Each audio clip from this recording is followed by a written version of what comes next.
Depuis le 26 août kuva kuwa 26 Myandagaro umwaka wa 2022 twari twaramaze gutangura kugabisha abadandaza hamwe n'abandi bose tubabwira ko bakwiye guhagarika gukoresha ayo macupa amaze gukoreshwa co kimwe n'ibindi batekeza byakoze kubera ayo macupa yagenewe gukoreshwa rimwe gusa kubera iki none aha iwacu i Burundi twoguma tuyakoresha mu masoko aha rero siniriwe ndasubiramwo isuku rike rirangwa mu ikoreshwa ry'ayo macupa n'ibiyashigwamwo kuko turamaze kubivuga ko kenshi uyu munsi twateguye iki kiganiro n'abamenyesha makuru kugira tuvuga aho duhagaze nka BBN bivanye n'ikiringo ntarengwa twari twaratanze kwikoreshwa ry'ayo macupa ikiringo kitategerezwa kurenga kwa 26 ruhuma umwaka wa 2023 haravuzwe byinshi kuri iyi tariki twari twatanze ariko muri rusangi dusanze iki kiringo kitigeze cubahirizwa arico gituma dusavye mbere nivyaba ngombwa kubera turafise ububasha bwo kubikora dutegetse ko ayo macupa yakoreshejwe na cane amacupa ya kinju bakunze gutekeramwo ubuki n'amavuta y'ibigazi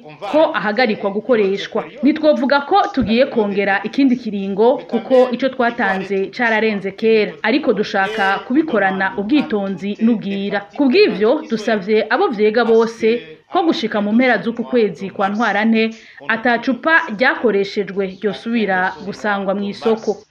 On ne trouve pas ces bouteilles de récupération au marché.